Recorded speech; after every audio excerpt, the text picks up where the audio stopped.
ಜಿಲ್ಲೆಗಳಿಂದ ಕಾಂತರಾಜ್ ಆಯೋಗದ ವರದಿ ವಿರೋಧಿಗಳನ್ನ ಚುನಾವಣೆಯಲ್ಲಿ ಸೋಲಿಸಿ ಮನೆಗೆ ಕಳುಹಿಸಿ ಅಂತಕ್ಕಂಥ ಕರಪತ್ರ ಬಿಡುಗಡೆ ಕಾರ್ಯಕ್ರಮವನ್ನ ವಿಶೇಷವಾಗಿ ಇರತಕ್ಕಂಥ ಎಲ್ಲ ವಿವಿಧ ವರ್ಗದ ಎಲ್ಲ ಪದಾಧಿಕಾರಿಗಳು ಶ್ರೀನಿವಾಸ ಅವರು, ನಮ್ಮ ರಾಮಚಂದ್ರ ಅವರು, ಅಚಕ್ ಅವರು, ರಾಜಪ್ಪ ಮಾಸ್ತರ್ ಅವರು, ವೇದಿಕೆ ಮುಂಭಾಗಿರ್ತಕ್ಕಂಥ ಎಲ್ಲ ವಿವಿಧ ವರ್ಗದ ಎಲ್ಲ ಮುಖಂಡರುಗಳು, ಮೈಸೂರಿನಿಂದ ಪ್ರೊಫೆಸರ್ ಮಹದೇವಪ್ಪ ಅವರು ಮಾತಾಡ್ತಾರೆ. ಅವರು ನಿರ್ದೇಶಕರು, ವರದಿಗಳಿಗೆ ಪೂರ್ಣ ಮಾಹಿತಿ ಅವರಿದೆ.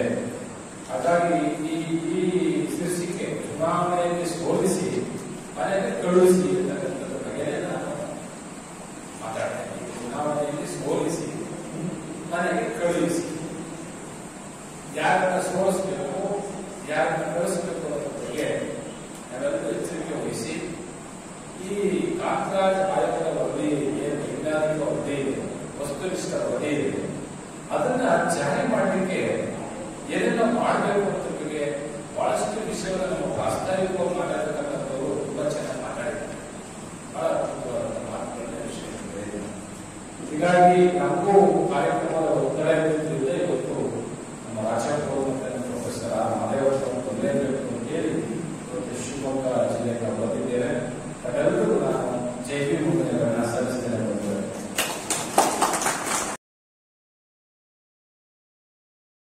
ವರದಿ ವಿರೋಧಿಗಳನ್ನ ಚುನಾವಣೆಯಲ್ಲಿ ಸೋಲಿಸಿ ಮನೆಗೆ ಕಳುಹಿಸಿ. ಬಹುಶಃ ಇವತ್ತು ಯೋಚನೆ ಮಾಡಬೇಕಾದ್ರೆ ಬಾಬಾ ಸಾಹೇಬರು ನಮಗೆ ನೀವೆಲ್ಲ ಕಾಂಕ್ರೀಟ್ ಆಗಿ ಅಂತ ಹೇಳಿದ್ದಾರೆ. ಕಾಂಕ್ರೀಟ್ ಆಗಿದೆ, ಈ ಬಿಲ್ಡಿಂಗ್ ಕಾಂಕ್ರೀಟ್ ಮೇಲೆ ನಿಂತಿದೆ. ಕಾಂಕ್ರೀಟ್ ಅಂದ್ರೆ ಏನು? ಎಷ್ಟು ಲೋಡ್ ಗಮನ ಇದೆ ಕೆಲಸಕ್ಕೆ ಹೋಗಿಲ್ಲ, ಎಷ್ಟು ಲೋಡ್ ಸಿಮೆಂಟ್ ಇದ್ದು ಕೆಲಸಕ್ಕೆ ಹೋಗಿಲ್ಲ, ಎಷ್ಟು ಲೋಡ್ ಜಲ್ಲಿ ಇದ್ದು ಕೆಲಸಕ್ಕೆ ಹೋಗಿಲ್ಲ. ನೀರಿಲ್ಲ ಅಂದ್ರೆ ಕಾಂಕ್ರೀಟ್ ಆಗದೇ ಇಲ್ಲ ಅಂತ ಅರ್ಥ. ಈ ದೇಶದ ಶೋಷಿತ ಜನಾಂಗ, ಹಿಂದುಳಿದ ಜನಾಂಗ, ನೀವೆಲ್ಲರೂ ಕಾಂಕ್ರೀಟ್ ಆಗಬೇಕು. ನೀವು ಕಾಂಕ್ರೀಟ್ ಆದರೆ ಮಾತ್ರ ನೀವೇನಾದ್ರೂ ಒಂದು ಸಾಧಿಸಲಿಕ್ಕೆ ಸಾಧ್ಯ ಇದೆ. ಆ ದೃಷ್ಟಿಯಿಂದ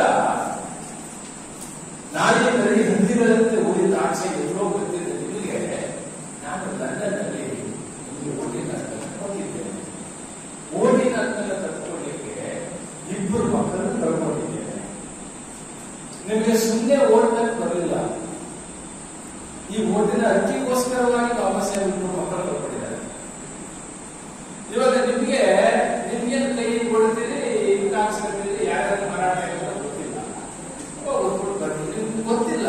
ಓಟ್ಗೋಸ್ಕರ 25 ವರ್ಷಗಳ ಕಾಲ ಜೈಲಲ್ಲಿ ಕೆಲಸ ಮಾಡಿದ್ದಾರೆ. ಕಪ್ಪು ಜನರಿಗೆ ಓಟ್ ಕೊಡಿಸಲಿಕ್ಕೆ ಜೈಲಲ್ಲಿ ಇಟ್ಟು ಶಾಶ್ವತ ಜೈಲಿಟ್ಟು ನಿಮ್ಗೆ ಆಗಿಲ್ವಲ್ಲ, ಲಕ್ಷಕ್ಕೆ ಬಂದ್ಬಿಟ್ಟು ನೋಡಿ ಎಷ್ಟು ಜನ ಹೇಳಿದ್ರಿ. ಸೋಲಿಸಿ ಮನೆಗೆ ಕಳುಹಿಸಿ. ಈಗ ಅಂಬೇಡ್ಕರ್ ಅವರು ಹೇಳ್ತಾರೆ, ಕಾಂಗ್ರೆಸ್ ಕಂಟ್ರೋಲ್ಡ್ ಬೈ ಕಾಶ್ಮೀರಿ ಕಾನೂನು, ಸಂಘ ಪರಿವಾರ ಬಿಜೆಪಿ ಕಂಟ್ರೋಲ್ ಬೈ ಚಿತ್ ಭಾರತ್ ಕಾನೂನು, ಸಿಪಿಎಂ ಸಿಪಿಐ ಕಂಟ್ರೋಲ್ ಬೈ ವೆಸ್ಟ್ ಬೆಂಗಾಲ್ ಕಾನೂನು. ಏನ್ ಹೇಳ್ತೀರಿ? ಕಾಂಗ್ರೆಸ್ ಕಂಟ್ರೋಲ್ಡ್ ಬೈ ಕಾಶ್ಮೀರಿ ಕಾನೂನು, ಬಿಜೆಪಿ ಸಂಘ ಪರಿವಾರ ಕಂಟ್ರೋಲ್ಡ್ ಬೈ ಚಿತ್ ಭಾರತ್ ಕಾನೂನು, CPM, CPI control the West Bengal Bank. What is your role SC, ST and backward class? ನೀವೆಲ್ಲ ಯಾರು? ಗುಲಾಮರು. ಯಾಕೆಂದ್ರೆ ನಿಮ್ಮ ಪಕ್ಷ ಇಲ್ಲ, ನಿಮ್ಮ ಪಕ್ಷನೇ ಕಟ್ಟಲಿಲ್ಲ. ನೀವು ಜೀತ ಮಾಡ್ತಿರೋದು ಎಲ್ಲಿ? 70% ಬರ್ಕೊಂಡಿರೋದು ಜೀತ ಮಾಡ್ತಿರೋದು ಎಲ್ಲಿ?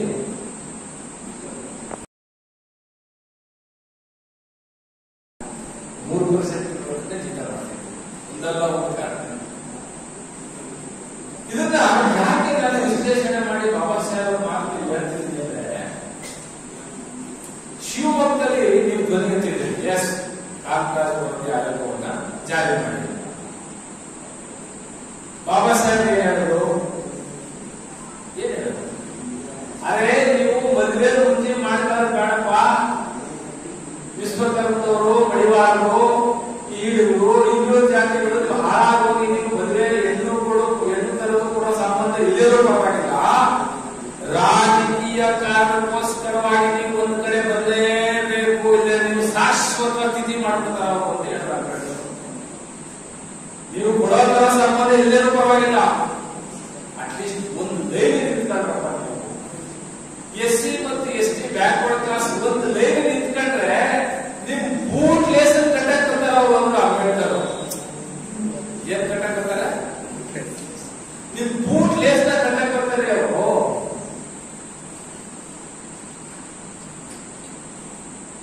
ಇದು ಅರ್ಥ ಆಗಿಲ್ಲ ಅಂತಾರೆ. ಈಗ ಸೋಲಿಸಿ ಮನೆಗೆ ಕಳುಹಿಸಿ, ಯಾರು ಸೋಲಿಸ್ಬೇಕು? ಯಾರು ಸೋಲಿಸ್ತೀರಿ? ಎಲ್ಲಿದ್ದೀರಿ ನೀವು? ಸೋಲ್ಸಕ್ಕೆ ನೀವೆಲ್ಲಿದ್ದೀರಿ? ಯಾರ ಮನೇಲಿದ್ದೀರಿ? See it is a very serious discussion. ಬಹಳ ಅತ್ಯಂತ ಸೀರಿಯಸ್ ಆಗಿ ಡಿಸ್ಕಸ್ ಮಾಡಬೇಕು ನಾವು. ಸೋಲ್ಸಕ್ಕೆ ನಾವು ಯಾವ ಮನೇಲಿದ್ದೀವಿ? ಅದನ್ನು ಮಾಸ್ಟರ್ ಹೇಳ್ತಿದ್ದಲ್ಲ, ಮುನುವಾದಿಗಳ ಮರ್ಮನೆ ಅಷ್ಟು. ಯಾವುದೇ ಕಾರಣಕ್ಕೂ ನೀವು ಒಂದಾಗದ ರೀತಿಯಲ್ಲಿ ಒಂದು ದಾರದ ಎಳೆಗಳನ್ನು ಹೆಂಗೆ ಡಿವೈಡ್ ಮಾಡಿಟ್ಟಿದ್ದೀರಾ, ಡಿವೈಡ್ ಮಾಡಿಟ್ಟಿದ್ದಾರೆ. ಚಾಚು ತಪ್ಪದೆ ನೀವು ನಿಮ್ಮ ಹೆಗಲ ಮೇಲೆ ಒತ್ಕೊಂಡು ತಿರುಗ್ತಿರದೆ ಅವ್ರನ್ನ ಯಾರನ್ನ ಒತ್ಕೊಂಡು ತಿರುಗ್ತಾ ಇರೋದು? ಯಾಕೆಂದ್ರೆ ನಿಮ್ ಮಕ್ಕಳು ಮದುವೆ ಮಾಡ್ಬೇಕಾದ್ರೆ ನಿನ್ ಸ್ವಂತ ಮಗಳನ್ನ ಹಾಕೊಂಡು ಮದುವೆ ಮಾಡ್ಬೇಕಾದ್ರೆ ಅವತ್ತಕ್ಕೆ ಹೋಗ್ತೀವಿ. ಸಾಲ ಮಾಡಿ ಸೈಟ್ ತಗೊಂಡ್ರೆ ಅದು ಬುದ್ಧಿ ಪೂಜೆ ಮಾಡೋಕ್ಕೂ ಅವತ್ತಕ್ಕೆ ಹೋಗ್ತೀವಿ. ಆ ಬುದ್ಧಿ ಪೂಜೆ ಮಾಡೋದು ವಾಸ್ತವ ಪಾದ ನಿಲ್ಸಕ್ಕೂ ಅವತ್ತಕ್ಕೆ ಹೋಗ್ತೀವಿ. ನೀವು ಕಟ್ಟಿದ ಮನೆಗೆ ನೀವು ಟೈಪ್ ಕಟ್ ಮಾಡೋದಕ್ಕೆ ನೀವು ಧೈರ್ಯ ಇಲ್ಲ, ಅವತ್ತಕ್ಕೆ ಹೋಗ್ತೀವಿ. ಯಾವ ಸಂವಿಧಾನ ಜಾರಿ ಮಾಡ್ತಿದ್ದೀರಿ ನೀವು? ಅದಕ್ಕೆ ನಿಮ್ಗೆ ಈ ಪರಿಸ್ಥಿತಿ ಬಂದಿರೋದು. ನಿಮ್ಗೆ ಈ ಸ್ಥಿತಿ ಯಾಕೆ ಬಂದಿದೆ? ಬೇರೆ ಯಾರು ಕಾರಣ ಅಲ್ಲ, ಈ ಪರಿಸ್ಥಿತಿಗೆ ನೀವೇ ಕಾರಣ. ಯಾಕೆಂದ್ರೆ ನೀವು ಅಂಬೇಡ್ಕರ್ ಅವರನ್ನ ಅರ್ಥ ಮಾಡ್ಕೊಂಡಿಲ್ಲ. ಬಾಬಾ ಸಾಹೇಬ್ ಅಂಬೇಡ್ಕರ್ ಅವರ ಸಂವಿಧಾನದ ಬಗ್ಗೆ ಈಗ ಮಾತಾಡ್ತಾ ಇದ್ದೀರಿ. ಸಂವಿಧಾನದ 368 ಮಾತಾಡ್ತೀರಿ, 16/4 ಮಾತಾಡ್ತೀರಿ, 15/4 ಮಾತಾಡ್ತೀರಿ, ಅಮೆಂಡ್ಮೆಂಟ್ ಬಗ್ಗೆ ಮಾತಾಡ್ತೀರಿ, ಆರ್ಟಿಕಲ್ ಬಗ್ಗೆ ಮಾತಾಡ್ತೀರಿ. 25 ವರ್ಷದ ಹಿಂದೆ ಮಾತಾಡಿದ್ದೀರಿ. 25 ವರ್ಷದಿಂದ ನಮ್ಮ ಮಕ್ಕಳಿಗೆ ಸಂವಿಧಾನ ಕೊಟ್ಬಿಟ್ಟಿದ್ದೀರ ಮನೆಗೆ. ಈ ಸಮಸ್ಯೆ ಬಂದಿಲ್ಲ.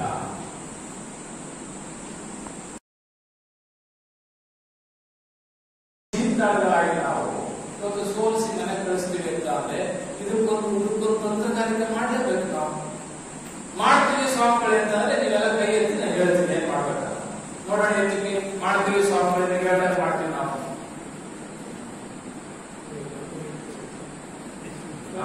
ಪರವಾಗಿಲ್ಲ ಮಾಡ್ತೀವಿ ಅಂತ ಹೇಳ್ತಾ ಇದ್ದೀವಿ. ಹಾಗಾದ್ರೆ ಕೇಳಿ,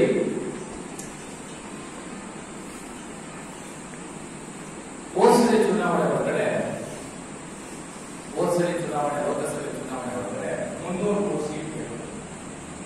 303 ಸೀಟಲ್ಲಿ ಬ್ರಾಹ್ಮಣರು 126 ಸೀಟ್ ಗೆದ್ದರು. ಎಷ್ಟು ಸೀಟು? ಎಷ್ಟು ಗೆದ್ರು? 126 ಸೀಟ್ ಗೆದ್ರು. ಯಾರು? ಬ್ರಾಹ್ಮಣರು. ಇರೋದು ಎಷ್ಟು ಪರ್ಸೆಂಟ್? 3%. ಎಷ್ಟು ಪರ್ಸೆಂಟ್? ಭಾರತ ದೇಶದ ಯಾವ್ದಾದ್ರು ಗ್ರಾಮ ಪಂಚಾಯತಿಯಲ್ಲಿ ಮೆಂಬರ್ ಆಗಿ ಬೆಳವಣಿಗೆ ಇದೆಯಾ? ಕೈ ಯಾರು ಇದೆ ಅಂತ ಹೇಳಿ ನೋಡೋಣ. ಯಾವ್ದಾದ್ರು ಭಾರತದ ಗ್ರಾಮ ಪಂಚಾಯತಿ ಮೆಂಬರ್ ಆಗೋ ಬೆಳವಣಿಗೆ ಹೋಗಿದ್ಯಾ? ಇಲ್ಲ. ಇಲ್ಲ ಅಂದ್ಮೇಲೆ 126 ಜನನ ಆಯ್ಕೆ ಮಾಡಿ ಕಳಿಸ್ತವ್ರು ಯಾರು?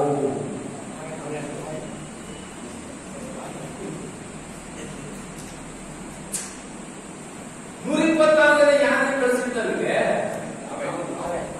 ಮತ್ತೆ ಯಾರು ಹೇಳ್ತಾ ಇದ್ದೀರಿ ನೀವು ಸೋಲಿಸಿ ಮನೆ ಕೆಲಸ ಇಲ್ಲ?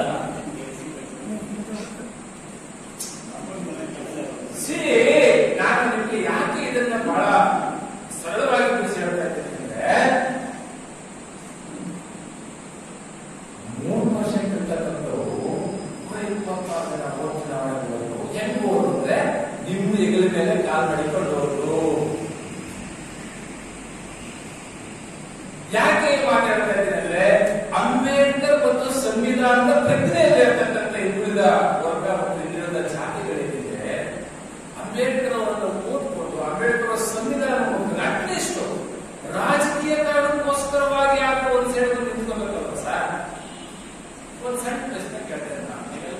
ಒಂದು ರಿಟೈರ್ಡ್ ಆಫೀಸರ್ಗಳು ಹಕ್ಕು ದಬ್ಬಾಳಿಕೆ ಮತ್ತು ದೌರ್ಜನ್ಯಗಳು ಕೇವಲ ಹಿಂದುಳಿದ ವರ್ಗದ ಮೇಲೆ ಯಾಕೆ ಆಗ್ತವೆ, ದಲಿತರ ಮೇಲೆ ಯಾಕೆ ಆಗ್ತವೆ?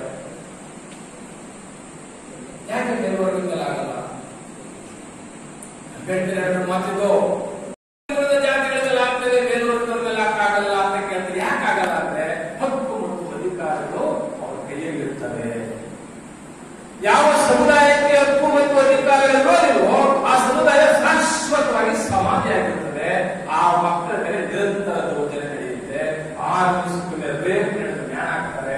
ಹಿಂದುಳಿದ ಜಾತಿಗಳ ಮನೆಗಳಿಗೆ ಬೆಂಕಿಯನ್ನಾಗಿ ಸುಡುತ್ತಾರೆ. ಯಾಕೆಂದ್ರೆ ಹಕ್ಕು ಮತ್ತು ಅಧಿಕಾರಗಳಿಂದ ವಂಚಿತ ಸಮುದಾಯ. ಇನ್ನೂ ಒಂದು ಮಾತು ಮುಂದೋಗಿ ಹೇಳ್ತಾರೆ ಬಾಬಾ ಸಾಹೇಬರು, ಮಾರಾಟ ಆಗುವ ಸಮಾಜ ಗುಲಾಮ್ ಸಮಾಜ.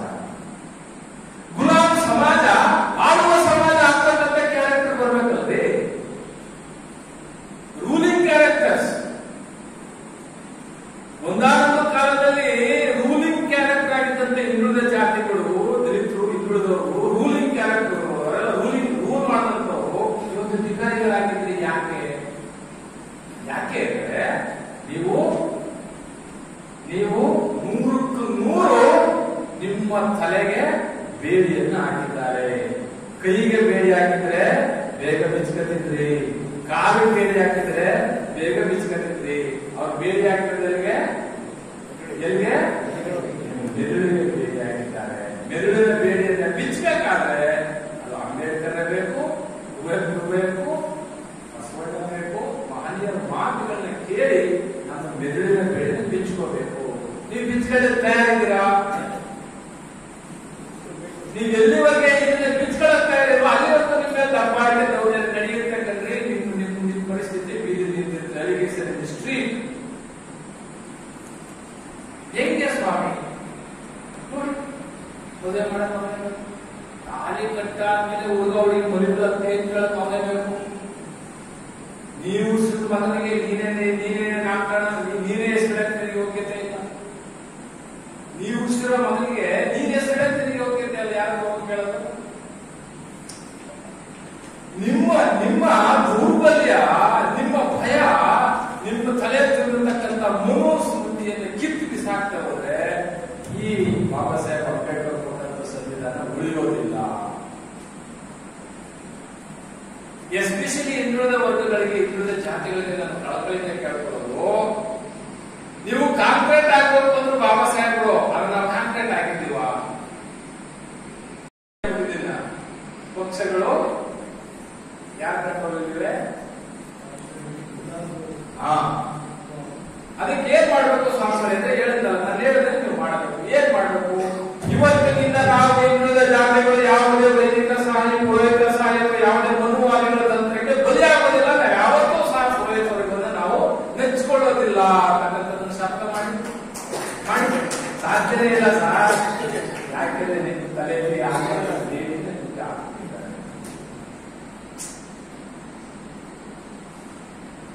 ಈಗ ಕಾಂತರಾಜು ಆಯೋಗದ ವರದಿ ಅದರ ಬಗ್ಗೆ ಮಾತಾಡ್ತಾರೆ. ನಾನು ಸ್ವಲ್ಪ ಮಟ್ಟಿಗೆ ಎಲ್ಲ ವರದಿ ತರಿಸ್ಕೊಂಡಿದ್ದೀನಿ, ನಾನು ಓದಿದ್ದೇನೆ, ನನ್ನ ವರದಿಯನ್ನು ಓದಿದ್ದೇನೆ. ನಿಮ್ಗೊಂದು ವಿಶೇಷವಾದಂತ ಮಾತು ಹೇಳ್ತೇನೆ. ಏನು? ಈ ರಾಜ್ಯದ ಸಂಪತ್ತು, ದೇಶದ ಸಂಪತ್ತಿಗೆ ಮಾತಾಡಲ್ಲ. ಈ ರಾಜ್ಯದ ಸಂಪತ್ತು ಕೇವಲ 2 ಜಾತಿಗಳ ಕೈಯಿದೆ. ಎಷ್ಟು ಜಾತಿಗಳ ಕೈಗೆ? 2 ಜಾತಿಗಳ ಕೈಗೆ.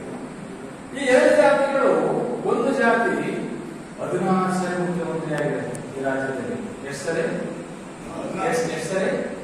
16 ಸರಿ ಮುಖ್ಯಮಂತ್ರಿ ಆಗಿದೆ ಒಂದು ಜಾತಿ. 16 ಸರಿ ಮುಖ್ಯಮಂತ್ರಿ ಆಗಿದೆ. ಸುಮ್ಮನೆ ಕೂತಿಲ್ಲ ಅವರು. ಅವ್ರ ಮಠಕ್ಕೆ ಸಾವಿರಾರು ಎಕರೆ ಜಮೀನನ್ನು ಮಂಜೂರು ಮಾಡೋರೆ. ಎಣ್ಣೆ ಫ್ಯಾಕ್ಟ್ರಿ, ಬೆಣ್ಣೆ ಫ್ಯಾಕ್ಟ್ರಿ, ಗ್ರನೇಟ್ ಫ್ಯಾಕ್ಟ್ರಿ, ಎಲ್ಲಾ ಫ್ಯಾಕ್ಟ್ರಿಗಳು ಅವರವೇ, ಎಲ್ಲಾ ಸಂಸ್ಥೆಗಳು ಅವರವೇ. 32 ಲಕ್ಷ ಕೋಟಿ ಸಂಪತ್ತು ಅವರ ಕೈಗಿದೆ ಒಂದು ಸಮುದಾಯ. ಇನ್ನೊಂದು ಸಮುದಾಯ 9 ಸಾರಿ ಮುಖ್ಯಮಂತ್ರಿ ಆಗಿದೆ. ಎಷ್ಟು ಸರಿ? 9. ಅವರು ಸುಮ್ಮನೆ ಕೊಡಲಿಲ್ಲ. ಅವರ ಮಟ್ಟಕ್ಕೆ 100 ಎಕರೆ ಜಮೀನು, ಕೋಟ್ಯಾಂತರ ರೂಪಾಯಿ ದುಡ್ಡು ಕೊಟ್ಟು ಇವತ್ತು 16 ಲಕ್ಷ ಕೋಟಿಗೆ ಅವರ ಸಂಸ್ಥೆಗಳು, ಅವರ ಸಂಘ ಸಂಸ್ಥೆಗಳಿದೆ. ನಿಮ್ದೆಷ್ಟಿದೆ?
ಈಗ ಅವ್ರು ಏನ್ ಹೇಳ್ತಾರೆ,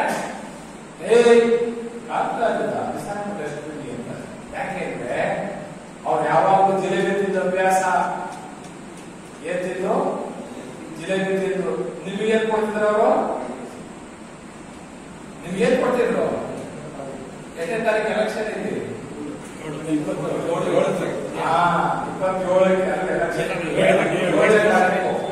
ನಿಮ್ಗೇನ್ ಕೊಡ್ತಾರೆ? ಏನ್ ಕೊಡ್ತಾರೆ?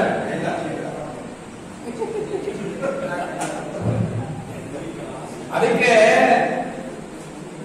ಬಾಬಾ ಸಾಹೇಬರು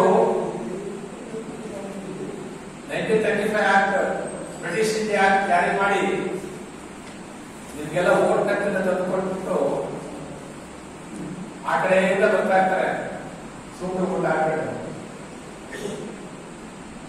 ಆಚಾರ್ಯ ಕೃಪಲಾನಿ ಕಾಂಗ್ರೆಸ್ ಹಿರಿಯ ಮತ್ಸರಿ Kripalani, mister Ambedkar today you are very happy, what's the reason ಅಂತ ಕೇಳ್ತಾರೆ.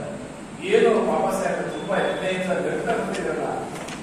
ಆಗ ಅಂಬೇಡ್ಕರ್ ಹೇಳ್ತಾರೆ, ಎಸ್ ಕೃಪಲಾನಿ, ನಾನು ನಮ್ಮ ನಾಡುವ ಧ್ವರೆ ರಾಜವಟ್ಟೆ ನುಡ್ತಾ ಇದ್ದೆ. ಅವನು ಕುಂಟಾಗಿರೋ ರಾಜ ಕತ್ಕೋಬೇಕಾಗಿತ್ತು, ಕುರುಡಾಗಿರೋ ರಾಜ ಕತ್ಕೋಬೇಕಾಗಿತ್ತು. ನಾನು ಲಂಡನ್ ನಲ್ಲಿ ರಾಜವಟ್ಟೆ ಆಪರೇಷನ್ ಮಾಡ್ಕೊಂಡಿದ್ದೀನಿ. ಇನ್ನು ಮೇಲೆ ನಮ್ಮ ನಾಡುವ ಧ್ವರೆ ಬ್ಯಾಲೆಟ್ ಬಾಕ್ಸ್ ಅಲ್ಲಿ ಇರ್ತಾನೆ. ನನ್ನ ಜನ ಬಹುಸಂಖ್ಯಾತ ಜನ, SC/ST ಬ್ಯಾಕ್ವರ್ಡ್ ಕ್ಲಾಸ್ ಬಹುಸಂಖ್ಯಾತರು ಈ ದೇಶದಲ್ಲಿ. ನಾನು ಕೊಟ್ಟ ಓಟ್ ಅನ್ನು ಬಳಸ್ಕೊಂಡು ನನ್ನ ಜನ ಆಳುವ ಧ್ವರೆಗಳಾಗ್ತಾರೆ ಅಂತಕ್ಕಂಥದ್ದು ಎಷ್ಟೇ. ನಿಮ್ಮ ಜನ ಭಿಕಾರಿಗಳು, ನಿಮ್ಮ ಜನ ಮಾರಾಟ ಆಗುವ ಜನ, ನಿಮ್ ಜನ ಓದಿನ ಕಿಮ್ಮತ್ ಗೊತ್ತಿಲ್ಲ, 100 ರೂಪಾಯಿಗೆ ಚಿತ್ರನ ಮಾತಾಡ್ತಾರೆ. ನಿಮ್ ನಗು ಶಾಶ್ವತ ಅಲ್ಲ ಅಂತ ಯಾರು ಕೃಪಲಾನಿ. ಅಂಬೇಡ್ಕರ್ ದಲಿತರು ಹೇಳ್ತಾರೆ, ಕೋರ್ಟ್ ಕಡೆ ಹೇಳ್ತಾರೆ, ಎಸ್ ಕೃಪಲಾನಿ ನೀನ್ ಹೇಳೋದು ಸರಿ, ಆದ್ರೆ ಒಂದು ತಿಳ್ಕೊ, ಯಾವಾಗ ನನ್ನ SC/ST ಬ್ಯಾಕ್ವರ್ಡ್ ಕ್ಲಾಸ್ಗೆ ನನ್ನ ಮತದಾರರ ಮಹತ್ವ ಗೊತ್ತಾಗುತ್ತೋ ಆಗ ನಿನ್ನಿಂದ ಭಿಕಾರಿ ಅಂತ ಒಬ್ಬರು ಸಿಕ್ಕೋದಿಲ್ಲ, ಹೋಗ್ತಿದ್ರೆ ಅಂತ ಹೇಳ್ತಾರೆ. ನಿನ್ನಂತ ಭಿಕಾರಿ ಯಾರು ಸಿಕ್ಕರೆ ಈ ದೇಶದಲ್ಲಿ. ಯಾರು ಭಿಕಾರಿ ಮಾಡ್ಬೇಕಾಗಿತ್ತು? ನೀವು ಯಾರು ಭಿಕಾರಿ ಮಾಡ್ಬೇಕಾಗಿತ್ತು? ಯಾರು ಭಿಕಾರಿ ಆಗಿದ್ದೀರಿ?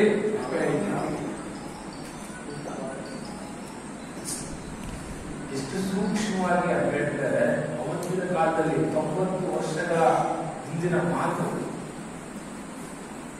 ಇವತ್ತು ಕಾಂತರಾಜ್ ಮತ್ತೆ ಆಯೋಗ ಏನ್ ಮಾಡಬೇಕು ಸ್ವಾಮಿಗಳೇ? ಪ್ರಾಮಿಸ್ ಮಾಡಬೇಕು. ಏನು? ಶಿವಮೊಗ್ಗದಿಂದ ಸ್ಟಾರ್ಟ್ ಮಾಡಿದೆ. ಇದನ್ನು ರಾಜ್ಯಾದ್ಯಂತ ಈಗಾಗಲೇ ಸಿದ್ದರಾಮಯ್ಯ ಮಾಡ್ತೀನಿ, ಯಾವುದೇ ಕಾರಣಕ್ಕೂ ಕೈ ಬಿಡಲ್ಲ, ಬೇರೆ ಅಲ್ಲಪ್ಪ. ನಮ್ಮ ರಾಷ್ಟ್ರೀಯ ಮಾತಾಡೋದು ಬಹಳ ಚೆನ್ನಾಗಿ ಮಾತಾಡಿ. ನೀವು ಆಯೋಗ ರಚನೆ ಮಾಡೋದು ಯಾಕೆ? ದುಡ್ಡು ಖರ್ಚು ಮಾಡೋದು ಯಾಕೆ? ಅದ್ರ ಕೈ ಮುಗಿದೇ ಇರೋ ಕಾರಣ ಏನ್ ಕಾರಣ? ಏನ್ ಕಾರಣ ಅಂದ್ರೆ ನಮ್ಮಗಳ ಮತ ಬೇಕಷ್ಟೇ. ನಮ್ಮ ಹಿತ ಯಾರು ಬೇಕಾಗಿ? SC/ST ಬ್ಯಾಕ್ವರ್ಡ್ ಕ್ಲಾಸ್ ನ ಹಿತ ಬೇಕಾಗಿ ಮತ ಬೇಕು. ಯಾವ ಬೇಕೀಗ? 7ನೇ ತಾರೀಕು ಬಂದರೆ ಏನ್ ಬೇಕೀಗ? ಮತ ಬೇಕು. ಹಾಗಾದ್ರೆ ಹಿತ ಕಾಯರು ಯಾರು? ಸಿದ್ದರಾಮಯ್ಯ ಒಬ್ಬನ ಜಾತಿ ಆಗಕ್ಕೆ ಸಾಧ್ಯತೆ ಇದೆಯಾ? ಲೆಫ್ಟ್ ಮತ್ತು ರೈಟ್ ಯಾರು ಕೊಡ್ತಾರೆ? ನಮ್ಮ ಸಮಾಜ ಮುಖ್ಯ ಪಾರ್ಟಿ. ನಾನು ಅಂತ ಹೇಳ್ತಿರೋದು ಸರ್, ಪಾರ್ಟಿ ಬರ್ತೇವೆ, ಪಾರ್ಟಿ ಹೋಗ್ತೇವೆ ಹೇಳಿದ್ರಲ್ಲ, ನಾವು ಬರ್ತೇವೆ ಹೋಗ್ತೇವೆ. ನಮ್ಮ ಅಂಬೇಡ್ಕರ್ ಹೇಳ್ತಾರೆ, ನನ್ನ ಸಮುದಾಯದ ಹಿತ ಬಂದಾಗ ನಾನು ನನ್ನ ಸಮುದಾಯದ ಪರವಾಗಿರ್ತೀನಿ, ದೇಶದ ಹಿತ ಬಂದಾಗ ದೇಶದ ಪರವಾಗಿರ್ತೀನಿ ಅಂತಾರೆ ಅಂಬೇಡ್ಕರ್. ಹಾಗೆ ಸಮುದಾಯದ ಪರವಾಗಿರ್ತಕ್ಕಂಥ ನಾಯಕತ್ವ ಬೇಕಲ್ರಿ. ನಮ್ಮ ನಾಯಕತ್ವ ಹೇಗಿದೆ? ಹೇಗಿದೆ ನಮ್ಮ ನಾಯಕತ್ವ? ಹೇಗಿದೆ? ಅವರು ವಿಧಾನಸಭೆ ಮುಖ್ಯಮಂತ್ರಿ ಯಾರು? ಸೆಲ್ಯೂಟ್ ಮಾಡಿದ್ವಿ. ಈಗ 2 ಸರಿ ಮುಖ್ಯಮಂತ್ರಿ ಯಾರು? ಅವ್ರಿಗೂ ಸೆಲ್ಯೂಟ್ ಮಾಡಿದ್ವಿ. ನಾವು ಸೆಲ್ಯೂಟ್ ಮಾಡೋದೇ ತಂದಿದ್ವಿ. ಅವತ್ತು ಸಂವಿಧಾನವನ್ನ ಜಾರಿ ಮಾಡೋ ಜಾಗಕ್ಕೆ ನೀವು ಹೋಗಕ್ ಆಗಲಿಲ್ಲ. ಅದರಿಂದ ಇವತ್ತು ಕಾಂತರಾಜ ಆಯೋಗ ಮತ್ತು ಈ ವರದಿಗಳೆಲ್ಲ ದೂರಿಂದ ಕೊಟ್ಟಿದ್ದಾರೆ. ಅಂಬೇಡ್ಕರ್ ನಿಮ್ಗೆ ಹೇಳುತ್ತೇನೋ? ಪ್ರಿಯಾಂಬಲದಲ್ಲಿ ಏನ್ ಹೇಳಿದಿರಿ? ಪ್ರಿಯಾಂಬಲದಲ್ಲಿ ಏನ್ ಹೇಳಿದಿರಿ? ಈ ಸಂವಿಧಾನವನ್ನು ನಮಗೆ ನಾವೇ ಅಂಗೀಕರಿಸಿ ಒಪ್ಪಿಸಿಕೊಂಡು ಶಾಸನವಾಗಿ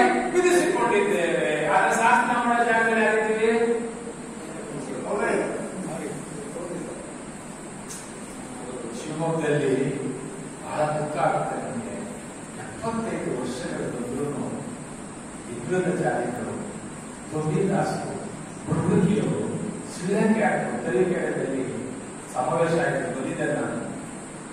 ಆ ತೊಂಬರು, ಬೆಡ್ರೂಕಿಯವರು, ಶ್ರೀಲಂಕೆ ಆಯ್ತು, ಅಕ್ಕಿ ಬಿಟ್ಟಿಯವರು, ಅಲೆಮಾರಿಗಳು, ಒಂದು ಗ್ರಾಮ ಪಂಚಾಯತಿ ಮೆಂಬರ್ ಆಗಿಲ್ಲ ಸರ್, ಒಂದು ಪಂಚಾಯತಿ ಮೆಂಬರ್ ಆಗಿಲ್ಲ ಅವರು. ಆ ತರೀಕೆರೆ ಸಮಾವೇಶ ಬಂದಿದ್ದೆ, ಅಪ್ಪಲೆ ವಸ್ತು ಕಾಣಿಸ್ಬೇಕು ಅದು ನೋಡ್ಬಿಟ್ಟು ವರ್ಷ ಸೇರಿದ್ರು. ಯಾಕೆ ಎಷ್ಟು ದುಃಖ ಆಗ್ತದೆ? 75 ವರ್ಷ ಕಳೆದ್ರು ಹಿಂದುಳಿದ ಜಾತಿಗಳು ದಲಿತರ ಪರಿಸ್ಥಿತಿ ಮಟ್ಟಕ್ಕಿದೆ. ಕಾರಣ ಸಂವಿಧಾನ ವ್ಯಕ್ತಿ ನಮಗಿಲ್ಲ, ಅಂಬೇಡ್ಕರ್ ಅವರು ಓದ್ಕೊಂಡಿಲ್ಲ, ಮತ್ತೆ ಸಮುದಾಯದ ಹಿತ ಕಾಯ್ತಕ್ಕಂಥ ನಾಯಕತ್ವವನ್ನ ಸೃಷ್ಟಿ ಮಾಡಿಕೊಂಡಿಲ್ಲ. ಅದಕ್ಕೆ ಈಗ ಏನ್ ಮಾಡಬೇಕು ಸ್ವಾಮಿಗಳೇ ಅಂತ ಅಂದ್ರೆ ಒಂದು ಕೆಲಸ ಮಾಡಬೇಕು. ಏನದು? ಭಾರತದ ಚರಿತ್ರೆ, ಭಾರತದ ವ್ಯವಸ್ಥೆ ಬದಲಾಗುವುದು ಗುಡಿ, ಚರ್ಚು, ಮಠ, ಮಸೀದಿಗಳಿಂದಲ್ಲ. ಭಾರತದ ಚರಿತ್ರೆ ಬದಲಾಗುವುದು ಮತದಾರರಿಂದ. Vote can change the nation. ಮತ ಭಾರತದ ಚರಿತ್ರೆ ಬದಲಾಯಿಸುತ್ತೆ. ಅಂತ ಮತವನ್ನ ನಾವು ಯಾರಿಗೆ ಹಾಕಬೇಕು ಅಂತಕ್ಕಂಥ ನಿರ್ಧರಿಸತಕ್ಕಂತಹ ತಾಕತ್ತು ನಮಗಿರಬೇಕು. ಅವನು ಯಾರೇ ಬರಲಿ, ಯಾರೇ ಬರಲಿ, ಯಾವ ಪುಸ್ತಕ ಬರಲಿ, ನಮ್ಮ ಮತ ನಮ್ಮ ಹಿತವನ್ನು ಕಾಯ್ತಕ್ಕಂಥವ್ರಿಗೆ. ನಮ್ಮ ಹಿತ ಕಾಯ್ದವರು ಯಾರು ಕಾಯ್ಬೇಕು? ಹಿತವನ್ನ ನಾವೇ ಆಯ್ಕೆ ಮಾಡ್ಕೋಬೇಕು. ಇಲ್ಲದೆ ನಮಗೆ ಪರಿಹಾರ ಸಿಗೋದಿಲ್ಲ. ಯಾಕೆಂದ್ರೆ ನಾನು ಹೇಳ್ತೇನೆ ನಿಮಗೆ, Congress control by that, BJP control by that, ಎಲ್ಲರೂ ಕಂಟ್ರೋಲ್ ಬೈ ಅದು. ಸುಪ್ರೀಂ ಕೋರ್ಟ್ ಕಂಟ್ರೋಲ್ ಬೈ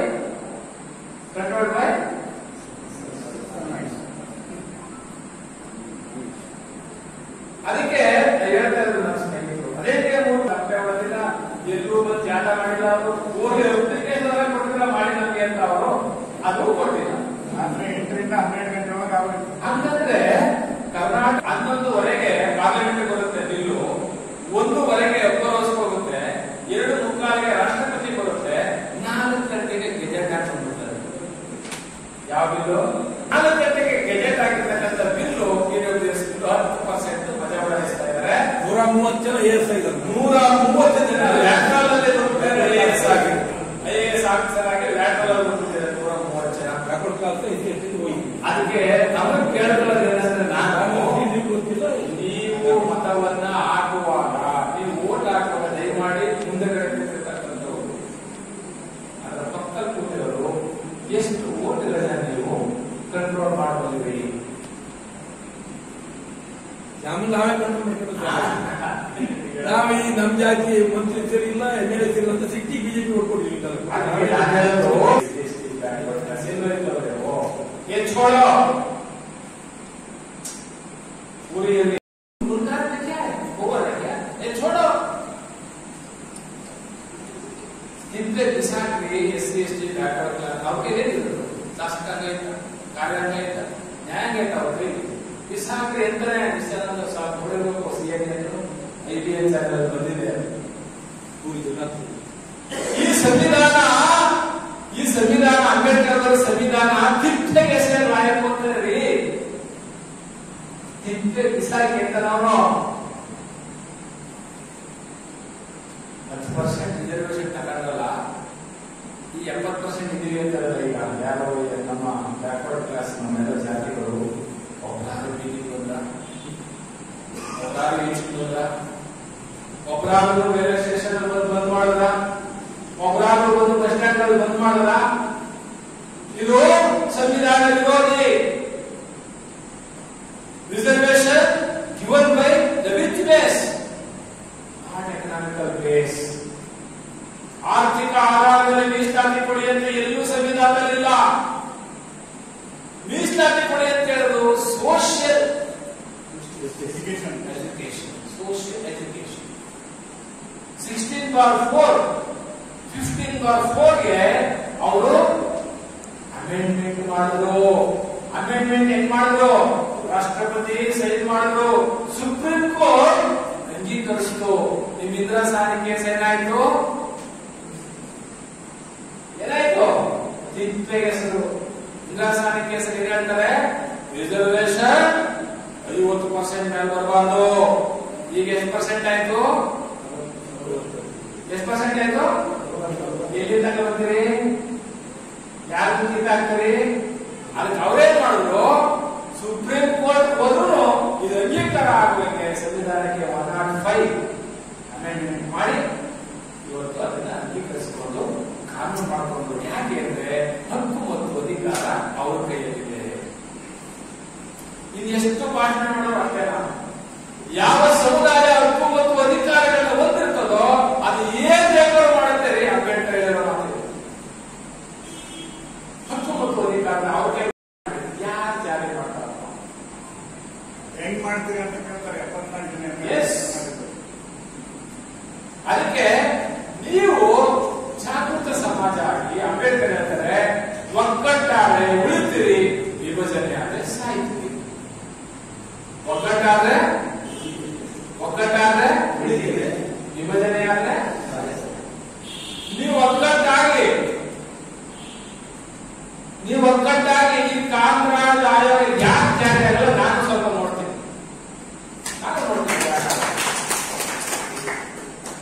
ನಮಗೂ ಎಲ್ಲ ರೀತಿಯಾದಂತಹ ಹಕ್ಕು ಮತ್ತು ಅಧಿಕಾರಗಳನ್ನ ಬಾಬಾ ಸಾಹೇಬ್ ಕೊಟ್ಟೋಗಿದ್ದಾರೆ.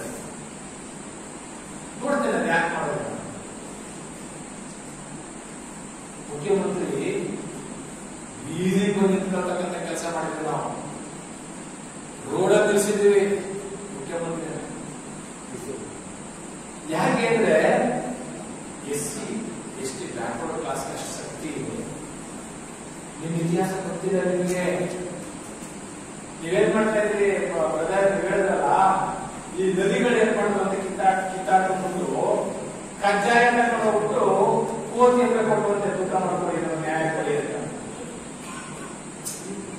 ಎಲ್ಲ ಕೋತಿಗಳು ಕಜ್ಜಾಯಕ್ಕೆ ಕಿತ್ತಾಡ್ಬಿಟ್ಟು ನದಿ ಹತ್ರ ಹೋಗ್ಬಿಟ್ಟು ನ್ಯಾಯ ಕೇಳಿದ್ರು. ನದಿ ಏನ್ ಮಾಡ್ತಂದ್ರೆ ತಕ್ಕಡಿ ಹಿಡ್ಕೊಂಡು ನದಿ ಈ ಕಡೆಗೆ ಈ ಕಡೆ ಕಜ್ಜಾಯ ಈ ಕಡೆ ದುಡ್ಕಂತೆ ಈ ಕಡೆ ದುಡ್ತಾರೆ. ಯಾವ ನ್ಯಾಯ ಕೇಳಿದ್ರೆ ಎಷ್ಟು ಗಮನದಿಂದ ಬರಗಾಗ್ತದೆ. ಇದನ್ನ ಹಾಕಿದ್ರೆ ಇದನ್ನ ತಿಳ್ಕೊಳ್ಳೋದು, ಇದನ್ನ ಹಾಕಿದ್ರೆ ಇದನ್ನ ತಿಳ್ಕೊಳ್ಳೋದು, ತಕ್ಕಡಿನೇ ಖಾಲಿ ಮಾಡ್ಬಿಡ್ತಾರೆ. ನಾವು ಕಜ್ಜಾಯನ ತೂಕ ಮಾಡಕ್ಕೆ ಯಾಕೆ ಕೊಡ್ತಾ ಇದ್ದೀವಿ? 3% ಕೊಡ್ತಾ ಇದ್ದೀವಿ. ಅದನ್ನ ನ್ಯಾಯ ಕೊಟ್ಟಾರ. ಸಿಂಪಲ್. ನಮ್ಮ ನ್ಯಾಯ ಇರೋದು ಮತ ಈ ದೇಶವನ್ನು ಚೇಂಜ್ ಮಾಡುತ್ತೆ, ರಾಜ್ಯವನ್ನ ಚೇಂಜ್ ಮಾಡುತ್ತೆ ಅಂತ ಮತವನ್ನ ನೀವು ಅವರಿಗೆ ಅವ್ರ ಕಡೆಗಳಲ್ಲಿ ಸೇರ್ಕೊಂಡು ನಾಳೆ ಅಂತ ತೀರ್ಮಾನ ಮಾಡ್ತಾರಲ್ಲ, ಹಂಗೆ ನಾವು ಸಹ ನಮ್ಮ ನಾಯಕರನ್ನ ಕರೆಸಿಕೊಂಡು ನಾವು ತೀರ್ಮಾನ ತಗೊಳ್ಬೇಕು. ಸಿದ್ದರಾಮಯ್ಯವರಿಗೆ ನೇರವಾಗಿ ಹೇಳಬೇಕು, ನೋಡ್ರಿ ನಿಮ್ಗೆ 70% ಬೇಕು, 20% ಬೇಕು, ತೀರ್ಮಾನ ಮಾಡ್ರಿ ಅಂತ ಹೇಳ್ಬೇಕು. ಶಿವಮೊಗ್ಗದಿಂದ ಹೇಳ್ಬೇಕು ಸರ್ ಅನ್ನ, ನಿಮ್ಗೆ 70% ಬೇಕು, 20% ಬೇಕು.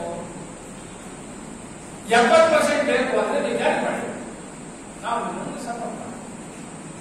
ಇಲ್ಲ ಜಡ್ಜು ಧರಣ ತಗೊಳ್ತಾರೆ, ಇವು ಥರ್ಡ್ ಡೆಮೋಕ್ರಸಿ. ಬಹುಮತ ಇರ್ತಕ್ಕಂಥವ್ರ ಡಿಸ್ಮಿಸ್ ಮಾಡಿಬಿಟ್ಟು ನೀನು ಬಿಜೆಪಿಗೆ ಸಪೋರ್ಟ್ ಮಾಡಿದ್ಯಾ ಅಂದ್ರೆ ಚುನಾವಣಾಧಿಕಾರಿ ನೀನು ಪ್ರಜಾಪ್ರಭುತ್ವ ಉಳಿಸಿದ್ಯಾ ನೀನು. ಎಲೆಕ್ಷನ್ ಚುನಾವಣಾ ಅಧಿಕಾರಿನ ಸುಪ್ರೀಂ ಕೋರ್ಟ್ ಚಾಟಿ ಬೀಸ್ತದೆ. ಚುನಾವಣಾ ಅಧಿಕಾರಿ ಭ್ರಷ್ಟ ಆದ್ರೆ ಹೇಳ್ತಿರಲ್ಲ ಪಾಪ, ಎಷ್ಟು ಬಸ್ ಬಂದಿತ್ತು, ನಾಯಿ ನದಿಗಳ ತರ ಬೀದಿ ನಿಂತಿರಲ್ಲಪ್ಪ, ಯಾರಲ್ಲ ನಾಚಿಕೆ ಆಗಬೇಕಲ್ವ. ಇನ್ನೂ ಬದುಕಿದೀವಲ್ವಾ, ಇನ್ನೂ ಬದುಕಿದೀವಲ್ರಿ. ಅಂಬೇಡ್ಕರ್ ಒಂದು ಮಾತು ಹೇಳ್ತಾರೆ, ಆ ಮಾತು ಹೇಳಿ ಮುಗಿಸ್ಬಿಡ್ತೀನಿ. ನಮ್ಮ ಪ್ರೊಫೆಸರ್ ಮಾತಾಡ್ತಾರೆ, ಒಂದು ಮಾತು ಹೇಳಿದ್ದಾರೆ, ಇದನ್ನ ಬಹಳ ನೀವು ತಪ್ಪು ತಿಳ್ಕೊಂಡ್ರು ಸರಿ, ನಾನು ಅಂಬೇಡ್ಕರ್ ಮಾತು ಹೇಳಕ್ಕೆ ಇಷ್ಟಪಡ್ತೇನೆ. ಸ್ವಾಭಿಮಾನ ಮತ್ತು ಘನತೆಯ ಬದುಕನ್ನ ನಿಮ್ ಮೇಲೆ ಕಟ್ಕೊಳಕ್ಕಾಗಿಲ್ಲ ಅಂದ್ರೆ ನಿಮ್ಮ ತಾಯಿಯ ಹೊಟ್ಟೆಯಲ್ಲಿ ಸಾಯಿ ಅಂತ ಹೇಳಿದ ಅಂಬೇಡ್ಕರ್. ಅಂಬೇಡ್ಕರ್ ಮಾತು ಯಾವಾಗ ಹೇಳಿದ್ರು, ಚೌಡಾಕೆರೆ ನೀರನ್ನ ಮುಟ್ಟ ಸಂದರ್ಭದಲ್ಲಿ ಆ ಬಚ್ಚಲ್ ನೀರನ್ನ ಕುಡಿಸೋಕೆ ಹೋಗ್ತಿರ್ತಾರೆ ಜನ. ಆಗ ಬಂದು ಹೇಳ್ತಾರೆ, ಎದುರುಗಡೆ ತಿಳಿ ನೀರಿನ ಕೊಳ ಇದೆ, ಈ ಕೊಚ್ಚೆ ನೀರನ್ನ ಕುಡಿಸ್ತಿದ್ದೀರಲ್ಲ, ಸ್ವಾಭಿಮಾನ ಮತ್ತು ಘನತೆಯ ಬದುಕನ್ನ ನಿಮ್ಗೆ ಕಟ್ಕೊಳಕ್ಕಾಗಿಲ್ಲ ಅಂದ್ರೆ SC ST ಬ್ಯಾಕ್ವರ್ಡ್ ಕ್ಲಾಸ್ಗೆ ನೀವು ಸ್ವಾಭಿಮಾನ ಬದುಕನ್ನು ಕಟ್ಕೊಳಕ್ಕಾಗಿಲ್ಲ ಅಂದ್ರೆ ನಿಮ್ಮ ತಾಯಿಯ ಗರ್ಭದಲ್ಲಿ ಸಾಯಿರಿ. ಇದಕ್ಕಿಂತ ಏನ್ ಹೇಳ್ಬೇಕಪ್ಪ ಅಂಬೇಡ್ಕರ್ ನಮ್ಗೆ? 32,000 ದಲಿತರು ಬ್ಯಾಕ್ವರ್ಡ್ 1,40,000 ನಾಚಿಕೆ ಆಗಬೇಕಲ್ವಾ? ಹೋಗ್ಲಿ, ನೀವು ಕಲಿಬೇಕಲ್ವಾ? ಅವ್ರ ಕಮಿಟ್ಮೆಂಟ್ ಹೇಗಿದೆ ಸಮುದಾಯ ಮೇಲೆ? 9 ವರ್ಷ ಆಗಿದ್ರು ಆ ಕಮಿಟ್ಮೆಂಟ್ ಹೇಗಿದೆ? ಅದ್ಯಾಕೆ ನೀವು ಬಂದಿಲ್ಲ? ಅದ್ಯಾಕೆ ನಮ್ಮ ಸಮುದಾಯಕ್ಕೆ ಬಂದಿಲ್ಲ? ಅದಕ್ಕೆ ಸ್ವಾಭಿಮಾನ ಮತ್ತು ಜನತೆಯ ಬದುಕು ಕಟ್ಟಬೇಕಾಗ್ತದೆ. ಅದಕ್ಕೆ ಕಾಂತರಾಜ ಆಯೋಗದ ವರದಿಯನ್ನ ನಾವು ಚುನಾವಣೆಯಲ್ಲಿ ಸೋಲಿಸಬೇಕು. ಹೆಂಗ್ ಸೋಲಿಸಬೇಕು? ಊರಿನಡೆ ನಿಲ್ಲಬಹುದಲ್ಲದೆ ಗಣೆಯಂತೆ ಊರಿನ ನಿಲ್ಲಬಹುದು. ತಾಯಿಯ ಮೊಲೆ ಹಾಲು ನಂಜಾಕಿಕೊಳ್ಳುವಡೆ ಏರಿ ನೀರು ಬಳೆ ನಾನು ತನ್ನ ಮನೆಯಲ್ಲಿ ಕೆಳಗಡೆ ಇನ್ಯಾರಿಗೆ ಕೂಡ ನಮ್ಮ ಬಸವಣ್ಣ ಬೋಧನೆ ಇದೆಯಲ್ಲ, ಅದು ಇದೇ ರೋದನೆ ಅದು ಏನದು? ತಾಯಿಯ ಎದೆ ಹಾಲು ನಂಜಾಕಿಕೊಳ್ಳುವಡೆ ನಮ್ಮ ನಾಯಕ ನಮ್ಮನ್ನೇ ಮಾರಾಟ ಮಾಡ್ತಾ ಇದ್ದಾರೆ. ಗುಲಾಮ ಸಮಾಜದ ಸಂಕೇತ ಇದು. ಯಾಕೆ ಹೇಳ್ತೀರಿ? ಅದಕ್ಕೆ ಇನ್ನಾದ್ರೂ ನೀವು ಎಚ್ಚೆತ್ತ ಸಮುದಾಯ ಆಗಿ ಶಿವಮೊಗ್ಗದಲ್ಲಿ 1,00,000 ಜನ ಸೇರೋಣ. ತಯಾರು ಮಾಡ್ಕೊಳ್ಳಿ. ಇವತ್ತಿದ್ದಾರೆ ಮನೆಗೆ ಒಬ್ಬೊಬ್ರು 10 ಜನ 300 ಜನ ತಯಾರು ಮಾಡಬೇಕು. 1,00,000 ಜನ ಸೇರಿ ನಾವು ಕಾಂತರಾಜ ವರದಿ ಆಯೋಗ ಜಾರಿ ಮಾಡಿಲ್ಲ ಅಂದ್ರೆ ವಿಧಾನಸಭೆಯಲ್ಲಿ ನಿಮ್ಮ ಅಪ್ಪಂದಲ್ಲ, ನಾವು ಕಾಣ್ತೀವಿ. ಏನ್ ಬೇಕಿರೋ ಕಟ್ಕೊಳ್ಳಿ, ನಿಮ್ ಸಮುದಾಯಕ್ಕೆ ಏನ್ ಮಾಡಿರೋ ಮಾಡ್ಕೊಳ್ಳಿ ಅಂತ ಚೆಕ್ ಕೊಡ್ತಾರೆ. ಹೇಳ್ತಾರೆ ಗೊತ್ತಾ? ಬಿರ್ಲಾ ನನ್ನ ಜನ SC ST ಹಿಂದುಳಿದ ಜನ ಇಡೀ ದೇಶದ ತುಂಬಾ ಇದ್ದಾರೆ. ಅವರು 100 ರೂಪಾಯಿ ಕೊಟ್ಟರೆ ಸಾಕು, ನಾನು ಬೃಹತ್ ಪ್ರಬುದ್ಧ ಭಾರತವನ್ನು ಕಟ್ಟಿರ್ತೀನಿ. ಯಾರು ಬೇಕಾರೋ ಎಂತ ಸ್ವಾಭಿಮಾನ ಹೇಳೋ ಸಮುದಾಯ ಹಂಗಿರ್ಬೇಕು. ನಾಯಕ ಅವ್ರು ಕಾಂಪ್ರಮೈಸ್ ಆಗಿದ್ರೆ ಕಾಂಗ್ರೆಸ್ ಅವರ ಪ್ರಧಾನಿ ಆಗಬೇಕು. ಯಾವ್ದಾರ ಪಾರ್ಟಿ ಸಪೋರ್ಟ್ ಮಾಡ್ತಿದ್ರೆ ಪ್ರೆಸಿಡೆಂಟ್ ಆಗ್ಬೋದು. ಅವ್ರು ಹೇಳ್ತಾರೆ, ನನ್ನ ರಕ್ತದ ಕಣ ಇರೋವರೆಗೂ, ನನಗೆ ಬ್ಲಡ್ ಅಲ್ಲಿ ರಕ್ತ ಸಂಚಲನೆ ಆಗುವವರೆಗೂ ನಾನು ನನ್ನ ಸಮುದಾಯ ಹಿಂದುಳಿದ ಜಾತಿ ಬಗ್ಗೆ ಒಂದು ಮಾತಾಡಿದ್ದಾರೆ. ಅವಶ್ಯರು they are our own blood. ನೋಡಿ, ನೀವು ಅಂಬೇಡ್ಕರ್ ಅವರನ್ನ ಅರ್ಥ ಮಾಡ್ಕೊಳ್ಳಿಲ್ಲ. 342 ಆರ್ಟಿಕಲ್ 342 ನಲ್ಲಿ ತಿದ್ದುಪಡಿ ಮಾಡುವಾಗ, ಸಂವಿಧಾನಕ್ಕೆ ತಿದ್ದುಪಡಿ ತಂದಾಗ ಮೊದಲನೇ ತಿದ್ದುಪಡಿ ರಿಸರ್ವೇಶನ್ ಬಗ್ಗೆ ಆಗ ಮಾತಾಡ್ತಾ ಹೇಳ್ತಾರೆ. ಪೆರಿಯಾರ್ ರಾಮಸ್ವಾಮಿ ನಾಯಕ್ ಹೇಳ್ತಾರೆ, ರಿಸರ್ವೇಶನ್ ಯಾಕೆ ಬ್ಯಾಕ್ವರ್ಡ್ ಕ್ಲಾಸ್ ಕೊಟ್ಟಿಲ್ಲ, ಯಾಕೆ ಹಿಂದುಳಿದವರು ಕೊಟ್ಟಿಲ್ಲ ಅಂದಾಗ ಅವ್ರು ಹೇಳ್ತಾರೆ, ಎಸ್ 100% ನಾನು ತಿದ್ದುಪಡಿ ಮಾಡ್ತೀನಿ ಸಂವಿಧಾನಕ್ಕೆ. ಮೊದಲನೇ ತಿದ್ದುಪಡಿ ಮಾಡುವಾಗ ಹೇಳ್ತಾರೆ, SC ST and backward class they are our own blood. ಅವರು ನನ್ನ ನಿಜವಾದ ರಕ್ತ ಸಂಪರ್ಕಿತ ಅಂತ ಅಂಬೇಡ್ಕರ್. ನಾವು ಅಂಬೇಡ್ಕರ್ ಏನ್ ಮಾಡಿದೀವಿ? ಈಗ ಎದೆ ಮುಟ್ಕೊಂಡು ಹೇಳ್ತಾ ಇದ್ದೀವಿ. ಏನ್ ಮಾಡಿ ಒಪ್ಕೊಂಡಿದೀವ? ಸಾಹೇಬರು they are our own blood. ಯಾರು? Backward class. ತಿದ್ದುಪಡಿ ಮಾಡಿ ರಿಸರ್ವೇಶನ್ ಕೊಡ್ತಾರೆ 342. ಅದಕ್ಕೆ ಕಾಂತರಾಜ ಆಯೋಗದ ವರದಿ ಬಗ್ಗೆ ಸಿದ್ದರಾಮಯ್ಯ ಅವರು ಮಾತಾಡಿದ್ದಾರೆ. ನನ್ನ ಜೊತೆಲೂ ಮಾತಾಡಿದ್ದಾರೆ. 12 ಸರಿ ಬೇರೆ ಮಾಡಿಲ್ಲ. ನನ್ನ ಜೊತೆಲೂ ಮಾತಾಡಿದ್ದಾರೆ. ವೈಯಕ್ತಿಕವಾಗಿ ನಾನು ಅವರು ಸಹ ಮಾತಾಡಿದ್ದೇವೆ. ಹಲವಾರು ಸಭೆಗಳನ್ನು ನಾವು ಅದನ್ನು ಮಾಡಿದ್ದೇವೆ. ಅದರ ಸಾಲದು ಈ ಚುನಾವಣೆಗೂ ಬಂದಿದೆ. ಈ ಚುನಾವಣೆಯಲ್ಲಿ ನಾವು ಸರಿಯಾದ ನಿರ್ಧಾರಗಳನ್ನು ತಗೋಬೇಕಾಗಿದೆ. ಎಂತ ನಿರ್ಧಾರ ತಗೋಬೇಕು? ಯಾರನ್ನ ಹಿತಕಾಯಿದ್ರು ಅವರಿಗೆ ನಮ್ಮ ಮತ. ಹಿತಕಾಯರು ಯಾರು ಸ್ವಾಮಿ? ಹಿತಕಾಯರು ಯಾರು ಅಂತ ಇಲ್ಲಿ ಹೇಳಲ್ಲ. ನಾವು ಡಿಸ್ಕಸ್ ಮಾಡ್ತಾರೆ. ಯಾರು ಹಿತಕಾಯಿದ್ರು? ವ್ಯವಸ್ಥಿತವಾದಂತಹ ಹೋರಾಟವನ್ನು ಶಿವಮೊಗ್ಗದಿಂದ ಪ್ರಾರಂಭ ಮಾಡಿ ಇದನ್ನ ರಾಜ್ಯ ಮಟ್ಟಕ್ಕೆ ತೆಗೆದುಕೊಂಡು ಹೋಗಬೇಕು. ಒಂದು ಅಂಬೇಡ್ಕರ್, ಅವತ್ತಿನ ದಿನ ಅಂಬೇಡ್ಕರ್ ಕೇಳಿಸ್ಕೋಬೇಕು ನೀವು. ಅವತ್ತಿನ ದಿನ ಅಂಬೇಡ್ಕರ್ 5 ಪತ್ರಿಕೆಗಳ ಸಂಪಾದಕರಾಗಿದ್ದರು. ಎಷ್ಟು ಪತ್ರಿಕೆ? 5. ಮೊದಲನೇದು ಮುಖನಾಯಕ, 2ನೇದು ಬಹಿಷ್ಕೃತ ಭಾರತ, 3ನೇದು ಸಮತ, 4ನೇದು ಜನತಾ, 5ನೇದು ಪ್ರಭುತ್ವ ಭಾರತ. 5 ಪತ್ರಿಕೆಗಳ ಸಂಪಾದಕರಾಗಿದ್ದರು. ಇವತ್ತು ಒಂದು ಪತ್ರಿಕೆ ಸಂಪಾದಕರಾದ್ರೆ ಫಾರ್ಚೂನ್ ಕಾರ್ ಬರ್ತಾರೆ. ಯಾವ ಕಾರಲ್ಲಿ? Fortune car. ಒಂದು ಪತ್ರಿಕೆ ಸಂಪಾದಕರಾದ್ರೆ ಅವತ್ತು 5 ಪತ್ರಿಕೆ ಸಂಪಾದಕರಾಗಿದ್ದಾರೆ ಅಂಬೇಡ್ಕರ್. ಕೊನೆಗೆ ಬ್ರಿಟಿಷ್ ಕೌನ್ಸಿಲ್ ಅಲ್ಲಿ 1942 to 46 5 ಪ್ರತಿಷ್ಠಿತ ಖಾತೆಗಳು ಮಿನಿಸ್ಟರ್ ಪದವಿ ಬ್ರಿಟಿಷ್ ಕೌನ್ಸಿಲ್ ಅಲ್ಲಿ ಯಾವುದು irrigation, town plan, labour, finance, PWD 5 ಖಾತೆ ಇತ್ತು ಅಂಬೇಡ್ಕರ್ ಹತ್ರ ಸ್ವತಂತ್ರ ಪೂರ್ವದಲ್ಲಿ 47-46. ಸ್ವತಂತ್ರ ಬಂದ ನಂತರ ಇವಾಸ್ first law minister in India, ಮೊದಲನೇ ಕಾನೂನು ಮಂತ್ರಿ ಆಗಿದ್ರು. 5 ಪತ್ರಿಕೆ ನಡೆಸಿದ್ರು, 5 ಮಿನಿಸ್ಟರ್ ಆಗಿದ್ರು, ಲಾ ಮಿನಿಸ್ಟರ್ ಆಗಿದ್ರು. ತೀರ್ಕೊಂಡಾಗ ಅವ್ರ ಸಾವಿಗೆ 5,000 ರೂಪಾಯಿ ಇರಬೇಕು. ಯಾರಿಗೋಸ್ಕರ ಬದುಕಿದ್ರು, ಹೆಂಗ್ ಬದುಕಿದ್ರು, ಇದನ್ನ ಸ್ವಲ್ಪ ಅರ್ಥ ಮಾಡ್ಕೊಂಡ್ರೆ ನೀವು ಹಿಂದುಳಿದ ಜಾತಿಗಳು ಮತ್ತು ಹಿಂದುಳಿದ ವರ್ಗಗಳು ಮತ್ತು ದಲಿತರು ಅಂತ ಒಬ್ಬ ನಾಯಕನನ್ನ ಪಡೆದದ್ದೇ ನನ್ನ ಹೆಮ್ಮೆ ಅಂತಕ್ಕಂಥ ಎದೆತಟ್ಟಿ ಹೇಳ್ಕೋಬೇಕು. ನೀವು ಎದೆತಟ್ಟಿ ಹೇಳ್ಕೋಬೇಕು. ಇಲ್ಲದೆ ಇದ್ರೆ ನಮ್ದು ಇಲ್ಲಿ ಬರ್ತಿದ್ದೀವಲ್ಲ, ಅವ್ರು ತ್ಯಾಗ ಮಾಡಿಲ್ಲ.